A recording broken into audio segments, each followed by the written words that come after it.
কি ব্যাপার, তোমার তো কোনো কমন সেন্স নাই। দেখছো যে এখানে হাজবেন্ড ওয়াইফ বসে খাচ্ছে, এখানে এসে দাঁড়িয়ে আছো। উনি আপনার হাজবেন্ড হলেও আমার বাবা। আমি সবসময় আমার বাবার সাথে একসাথে খাই। কি ব্যাপার বাবা, আজকে খাওয়ার আগে আমাকে ডাকলে না যে?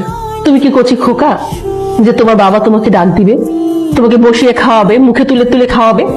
শোনো, এতদিন তুমি তোমার বাবার সাথে খেয়েছো, খুব ভালো কথা। এখন তোমার বাবা বিয়ে করেছে, সে এখন আমার সাথে খাবে, আর তুমি আলাদা খাবে। বাবা, উনি কি বলছেন? আমি কি এখন থেকে আলাদা খাবো? সুজানা, খাবার টেবিলে সবাই মিলে একসাথে বসে খাওয়ার আনন্দটাই আলাদা। আমরা সবাই মিলে একসাথে খাবার খাই। আমার এত আনন্দের দরকার নেই বাসা। আর তুমি আমি বসে খাচ্ছি, এর মধ্যে আরেকজন দাঁড়িয়ে আছে, মানে আমার ভালো লাগে না, খুবই আনকমফোর্টেবল লাগে। এ কি, তুমি এখন দাঁড়িয়ে আছো কেন? যাও, আমাদের খাওয়া শেষ হবে, তারপর এসে তুমি খাবে। না মানে সব সময় যে একসাথে বসে খেতে হবে এমন কোনো কথা নাই। আর তোর মা যখন চাইছে না, তুই পরে আলাদাভাবে খেয়ে দিস, কেমন? উনি আমার মা না, বারবার এক কথা বলবেন আমাকে।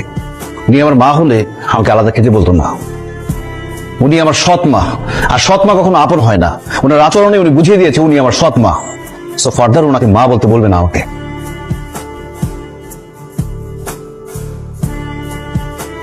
হ্যালো, কি করছো? এই তো বারান্দায় দাঁড়িয়ে আছি। এত রাতে তুমি বারান্দায় দাঁড়িয়ে কেন মাহিন? বারান্দায় দাঁড়িয়ে দেখছি এই শহরে কত দালান কোঠা, কত মানুষ, কিন্তু এত মানুষের ভিড়েও আমি একা, ভীষণ একা। তোমাকে কতবার বলবো, তুমি একা না, আমি আছি তোমার সাথে, তোমার পাশে। হ্যাঁ, সেই জন্যই এখনো বেঁচে আছি।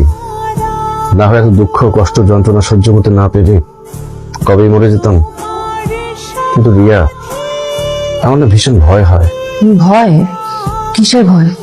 আমার মা তো অনেক আগে আমাকে ছেড়ে চলে গেছে, আর বাবা আমার কাছে থেকেও অনেক দূরে। আমার মা বাবার মতো তুমিও যদি একদিন আমাকে ছেড়ে অনেক দূরে চলে যাও। আমি তোমাকে ছেড়ে কোনোদিন কোথাও যাব না। আমি তোমাকে ভালোবাসি মাহিন, তোমাকে ছেড়ে দূরে গিয়ে আমি বাঁচতে পারবো না। আমিও। আচ্ছা, রাতে কি খেয়েছো? না। এত রাত হয়ে গেছে, এখনো তুমি খাওনি কেন? আমার বাবা সবসময় অনেক ব্যস্ত থাকে, শত ব্যস্ততার মধ্যেও আমাকে ছাড়া খেতে বসে না। কিন্তু আজকে আমার সৎ মা আমাকে বলে দিল বাবার সাথে না খেতে। এখন থেকে নাকি আমাকে আলাদা খেতে হবে। একা একা আর খেতে ইচ্ছে করছিল না, তাই খাইনি। তোমাকে যে কি বলে সান্ত্বনা দেব সে ভাষা আমার জানা নেই।